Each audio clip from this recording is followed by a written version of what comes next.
Bom dia, pessoal. Boa tarde. Estamos aqui novamente na cidade de Porto Alegre. Agora sendo um solzinho, depois de muitos dias muito nublados e com muita chuva. Um dia que o sol resolveu nascer. Fabrini, olá! Estamos aí, né, aos pouquinhos. Então, bom almoço a todos. Se não almoçaram, bom almoço depois, né? Enfim. Mas é bom a gente poder almoçar depois.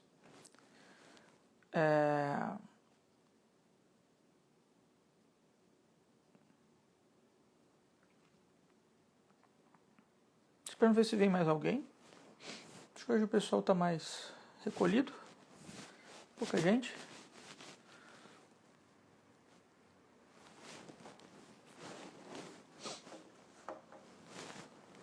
Às vezes demora um pouco, né? Ó, chegou a Maria.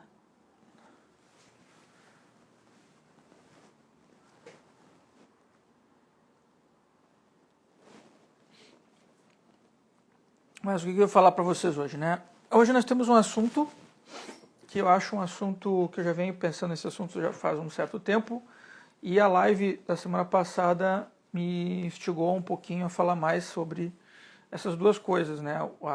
A disciplina e o sentido da vida, né? Dois termos que a gente vai pensar inicialmente, que, ora, naturalmente, para você ter sentido da vida, você tem que ter disciplina. Parece muito natural, num primeiro momento, nós atribuirmos uma relação de causa e consequência para pensando sobre um determinado ponto de vista. Por outro lado, é extremamente interessante ver como o sentido da vida vem através de muitos caminhos também que às vezes a gente não consegue ter a disciplina para poder tomar as melhores decisões ou estarmos às vezes nas melhores condições para tomarmos as decisões que achamos dentro de nós como as corretas. Eu queria falar um pouco sobre isso. O que disciplina pode ter a ver com essa busca, né? Por um sentido. Quando a gente está tentando estudar um tema ou se aproximando de algo que a gente acha relevante para a nossa vida, é muito natural que a gente vai começar a criar um ambiente para isso, né? Nós vamos começar a, sem se dar conta ou muitas vezes nos dando conta, nos aproximando de certas pessoas, trazendo para perto de nós um jeito muitas vezes diferente de pensar. A gente não está acostumado, então a gente vai ter que estudar mais, né? E nós vamos formando, e uma disposição de tempo para aquele assunto de interesse. Lógico, você vai pegar um tempo do teu dia para dedicação, para se dedicar. Acontece, pessoal, que na grande maioria das vezes nós não temos esse ambiente e esse tempo e não sabemos nem como construí-lo. Então a gente já vai um pouquinho, já vamos um pouquinho mal para construir. Ó, Fernanda, e aí já vamos um pouquinho mal para construir essa disciplina, né? Que é nada mais nada menos do que projetar o nosso interesse. A gente está projetando, botando esse interesse de algo, colocando nas nossas vidas, mas podendo ir aos pouquinhos nos deixando levar por esse campo novo, essa nova abordagem, né? Sem isso, a gente não consegue minimamente conhecer um assunto determinado. E agora vamos olhar para a nossa vida, mais internamente para a nossa vida.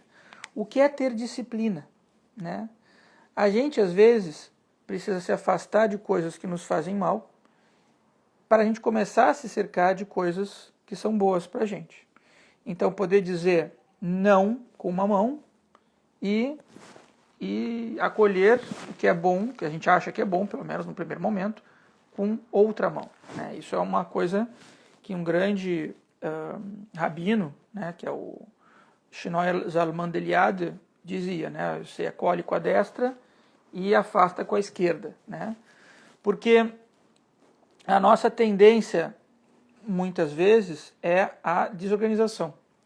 Nós não temos uma tendência construída no nosso país para nos organizarmos ou pensarmos sobre isso. Nós não temos isso. Pelo contrário, né, nós valorizamos muito mais a expressão das nossas emoções. Mas mesmo as nossas emoções, para que elas sejam verdadeiras, a gente precisa estar junto com elas, a gente precisa estar dentro delas, a gente precisa estar próximo, a gente precisa pensar um pouquinho sobre elas, para que nós não fiquemos simplesmente jogando emoções que muitas vezes machucam os outros e a nós mesmos. Então, mesmo para uma emoção, a gente precisa de um pouco de disciplina, sim. A gente precisa poder escutar, a gente precisa poder parar uma coisa que a gente às vezes não está acostumado para poder receber uma outra ideia, paular. E aí? E esse treino é um treino que demora bastante, é o que a gente chama de o treino da inteligência emocional.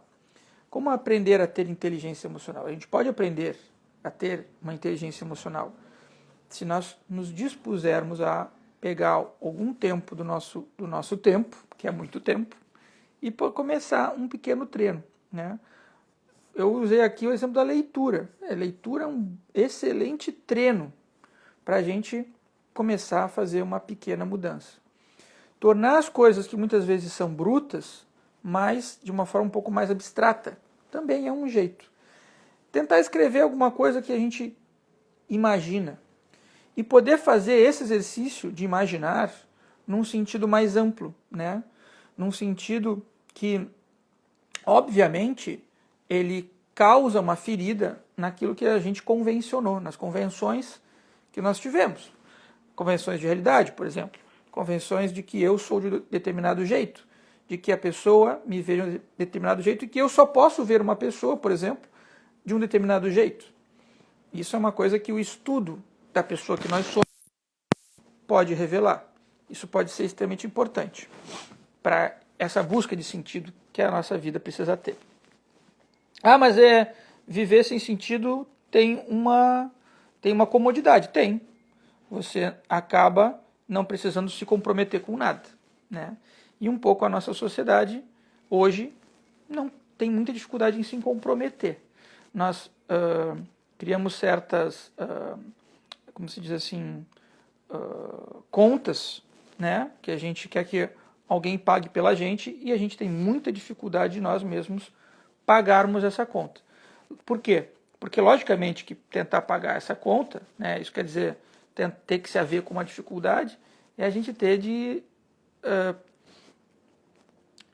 não saber muitas vezes como resolver uma dificuldade. É entrar num caminho tenso, um caminho que a gente precisa estar muito mais disponível, né? Ana Cristina, olá. A gente precisa estar muito mais disponível para errar, para não ter certezas e garantias. E para crescer. Crescer é isso. Crescer é o resultado desse conflito, desse embate. E muitas vezes, e é isso que eu quero trazer para vocês, não é simplesmente você ter uma vida regrada demais. Pelo contrário, uma vida regrada demais pode te afastar de poder fazer esse contato com essa vamos dizer assim, vamos chamar de essa sensação, né? Muitas vezes é necessário a gente poder ter uma simplicidade de olhar também. Poder olhar para as coisas de um jeito simples é poder permitir que aquilo é a medida que basta para mim. Aquela é a minha medida, é ali que eu consigo ir. Porque senão também eu começo a querer também acelerar processos que eu também não estou pronto ainda, que foi uma coisa que eu falei um pouco na semana passada. Então o ideal é a gente poder se cobrar um pouco, poder se permitir fazer uma nova aquisição, como essa que a gente está trabalhando aqui, né? Uma aquisição de notar e prestar atenção sobre o que são as emoções, como é que elas ocorrem, poder trazer com isso um estudo também, a gente poder ler alguma coisa e tentar elaborar isso de algum jeito, ou conversando, geralmente com uma figura importante, um psicólogo, né? Mas conversando com pessoas em geral também, a gente acaba aprendendo também como é que as pessoas fazem esses lances, e a gente começa a ver como fazer esses lances conosco. Como também a gente pode unir mais as sensações e emoções que nós temos com um pensamento. E isso, pessoal, é extremamente importante. Para quê?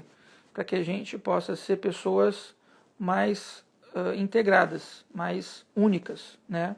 Nós estarmos, no momento que nos for demandado, estar consciente do que nós temos aqui, do que nós estamos ou não preparados para fazer. Porque isso também é um problema, né? As pessoas estão entrando em ondas, em locais que muitas vezes não estão preparados para esses locais, não estão na onda desses locais. E a preparação disso é o que torna com que a gente possa se desenvolver verdadeiramente. Não para os outros, né? Mas para nós. Quando a gente tem uma pergunta que a gente não sabe responder, poder para pensar, opa, essa pergunta é importante? Essa pergunta me trava? Essa pergunta eu não tenho resposta? Como é que eu vou fazer para buscar a resposta dessa pergunta? O que eu preciso me munir? Qual é a disciplina que eu vou precisar ter para poder entrar nesse caminho e não tergiversar, não cair, né?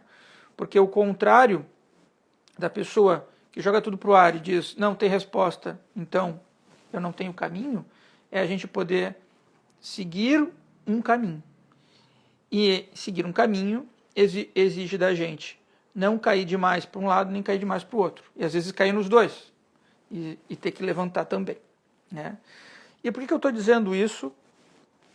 E estou atrelando um pouco a ideia de sentido da vida. Como eu tinha dito, né? Muitas vezes as pessoas com muito perfeccionismo, né? Muita exigência, querem desse caminho uma totalidade, querem uma resposta rápida desse caminho, né? E raramente aproveitam o que estão vendo no caminhar, né? Quando eu estava falando da ideia de estudo, não importa se você ficou muito tempo lendo muita coisa ou lendo uma frase que ficou dentro de você, né? Porque quando uma frase te toca, algo ali começou já a fazer uma mudança significativa. Não é assim que a sociedade age. Não é assim que a sociedade age, de fato. As pessoas não fazem assim no seu dia a dia. A maioria das pessoas não faz. Mas é um processo importante, muito importante, se a gente está interessado em olhar melhor para nós mesmos. Isso sim. Então, adquirir esse tempo para você poder se dedicar a um estudo, adquirir esse tempo para você poder se dedicar a olhar para você, é você começar a construir uma disciplina interna e alcançar o objetivo que for na vida da gente, né? E aí eu queria trazer que para fazer esse caminho a gente precisa ter um pouco de humildade e um pouco de tranquilidade, o que é algo muito difícil também, mas é algo que a gente pode aprender. E aí eu trago um trabalho desse outro rabino aqui, chamado Moshe Haim Luzzatto, que tem um livro chamado Caminho dos Justos, né? Em hebraico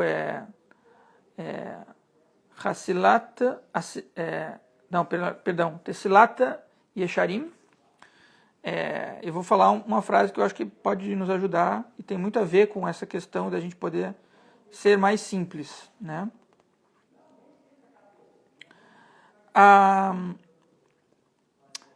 Ele estava interessado, né, em que a gente pudesse sentir prazer com as coisas, né? E para esse prazer poder, eu não vou ler a frase é meio longa, é muito grande, mas era exatamente essa ideia, né? De que para você poder sentir prazer com as coisas, você tem que soltar um pouco, né?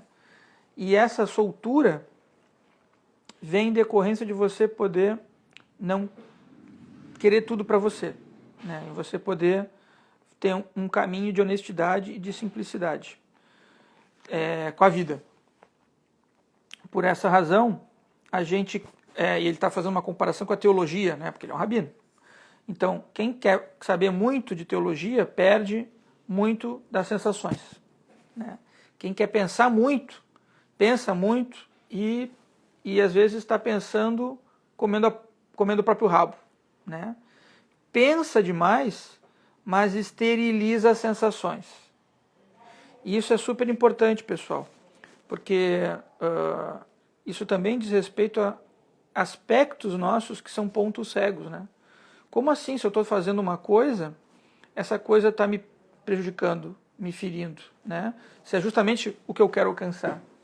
Mas aí a gente vê que a gente tem que olhar um pouquinho para trás, voltar um pouquinho na máquina do nosso processo e pensar se é justamente por isso que você escolheu esse caminho, para não ter que olhar para o que está te ferindo, está te machucando ali atrás, né? Então, a minha mensagem era essa para hoje. Quero que vocês se sintam muito bem, tenham almoçem, fiquem felizes. Tudo de bom e até mais.